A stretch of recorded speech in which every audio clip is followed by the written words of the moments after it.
I want to thank warmly the organizers of the Oxford Africa Conference for the opportunity to be part of this prestigious event, which is being held in this auditorium named after the greatest African of them all, Nelson Mandela. Since by the generosity of the Ghanaian people and with the blessing of Almighty God, I assumed the high office of President of the Republic of Ghana some 16 months ago, I've been privileged to address audiences in the three most renowned institutions of higher learning in Britain. First, at Cambridge University in November 2017, last year.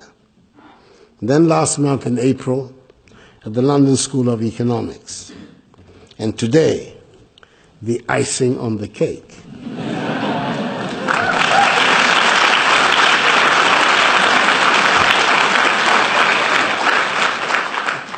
At Oxford, arguably the greatest center of learning in the world. I'm indeed honored and very pleased to be back here again. I know we complain about the rest of the world treating Africa as though it was one monolithic country, instead of a continent of 54 sovereign nations. But I know that the rest of the world is well able to smell out and decide on what they see as individual successes. Let me give you an example close to home. For most of you in the audience today, it is probably before your time. But in the late 1970s and up to the mid-1980s, as a result of the discovery of considerable petroleum deposits and resources, Nigeria was booming. It was the place to be. We Ghanaians, who were going through very difficult times then, would arrive at Heathrow Airport and be herded into a cage to be subjected to the full third degree by immigration. And we would look on as our Nigerian customs would be waved through with a welcome, sir, and a welcome, madam. The newspaper headlines in this country were full of Nigerians leaving or forgetting bundles of money in taxis and telephone booths. Nigerians were the preferred tenants for those who had apartments to let. You could stop by any Thomas Cook shop on any high street in this country and buy or sell Naira, the Nigerian currency. And you could do the same in New York, and I suspect in many other Western country cities. I do not need to spell out today's reality to anyone in this audience. I cite this just to make the point that the outside world is well able to tell that there are separate sovereign nations on the African continent. But when the news is not good, then Africa is treated as one entity. The lesson must be clear to us. If there's an Ebola outbreak in 3 West African countries, all Africans are potential carriers. If a grenade is thrown in a market in Mombasa, a travel alert will be issued to potential travelers to all Eastern and Central African countries. During the period I referred to when Nigerians were being welcomed with open arms into this country, there was a lot of instability on the African continent. And Nigeria herself did not have a democratic government, apart from a 5-year interim. Ladies and gentlemen, we have to develop Africa and get known for prosperity and opportunities, rather than poverty and despair. Respect will follow without our asking for it. The problem we have, and this would apply to most countries on the continent, is that we have already lost so much time that we cannot afford a slow period of growth. We have a dynamic, restless young population who demand and deserve the best in the world. They are not in the mood to wait for the dividends from a slow progression, as the trek across the Sahara vividly illustrates. It has become obvious to us that if we continue along the same path that we have pursued since independence, we're not likely to achieve the rapid development that we need, which is the only way we can generate jobs for our young people and hope for the future. Our continent of Africa is endowed with immense natural resources. We have every mineral that mankind lusts after, and which is required to run a modern economy. Our continent is in possession of 30% of the Earth's remaining mineral resources. Like many other parts of the African continent, Ghana is a country that is well endowed with many natural resources such as gold, bauxite, diamonds, oil, gas, timber, cocoa, water, fertile land, you name it, we have it. Unfortunately, if you took an honest look at the state of our nation, you would not know that we have these natural endowments. We look poor, we feel poor, and we have huge infrastructural deficits. The reason is not far to seek. Since independence, we've been stuck with the economic structure defined for our status as a colony. That is the production and export of raw materials, which puts us at the mercy of wildly fluctuating commodity prices over which we have no control, and the import of manufactured commodities from the industries of the colonial power, which creates wealth and jobs there, but not at home. This economic structure has been exacerbated by mismanagement, corruption, and high fiscal deficits, which have become the hallmarks of our economy and which we finance through borrowing and foreign aid.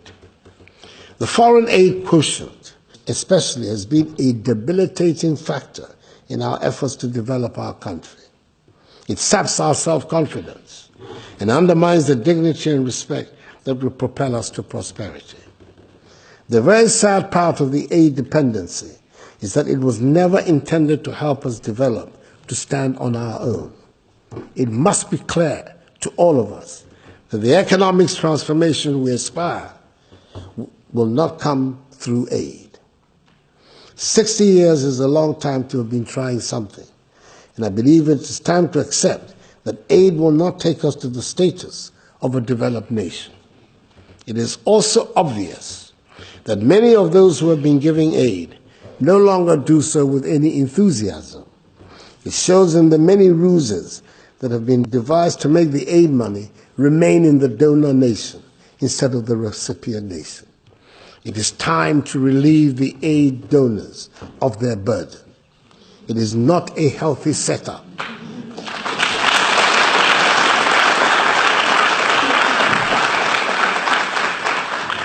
It is not a healthy setup. It is bad for both the giver and the receiver. 60 years after independence, we should embrace and move to a Ghana beyond aid, indeed an Africa beyond aid. It bears repeating that I'm not disclaiming aid, nor am I looking a gift horse in the mouth. I certainly do not want to embark on any ideological path to inflict poverty on us. I will not sing to a refrain of "I am poor and proud." There's no pride or dignity in poverty. There's no dignity in having hungry children or mothers dying in childbirth. And there's no dignity in drinking dirty or polluted water. I mention these in particular because they happen to be the sectors usually populated by the aid agencies and NGOs. Ladies and gentlemen, I suggest that no self-respecting nation should abdicate these sectors to aid agencies or NGOs. We should set our minds to a deliberate qualitative change in all aspects of our lives, especially in the structure of our economy, the nature of our infrastructure, the education of our young people, and acquisition of skills. It is time to abandon the economic structure that was designed to serve us when we were a colony. We must add value to the many commodities that we export. We're embarking upon an ambitious program in Ghana that we are calling the One District, One Factory Initiative, which is to serve as the basis for the rapid industrialization of our country and providing jobs for the many young unemployed. Youth unemployment poses the biggest security threat to our country. When most of these factories get going, the main activity will be value addition and food processing. The One District, One Factory initiative goes hand in hand with our determination to add value to our natural resources. We are about to establish by Act of Parliament A Ghana Integrated Bauxite and Aluminum Development Authority, which will manage all the bauxite resources of the country and whose purpose will be to drive the establishment of the entire value chain of our bauxite resources so that the process of transformation of those resources from bauxite to alumina to aluminium will take place in Ghana and thereby lead to the creation of the significant numbers of derivative industries that are associated with aluminum. And aluminum, as we all know, is the metal of the future. We have the same plans for the development of our considerable iron ore and manganese deposits. The development of a steel industry is crucial for the prospects of a successful industrial economy. I would like to conclude with one important observation.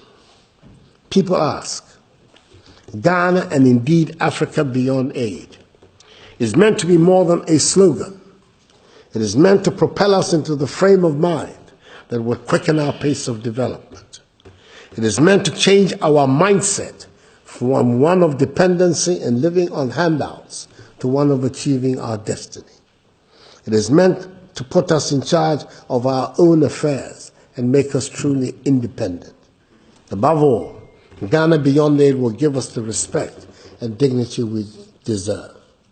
If I have touched a few hearts among you today to make you start thinking of Africa in a new light, then maybe there's some hope yet for rhetoric. I thank you all for your attention.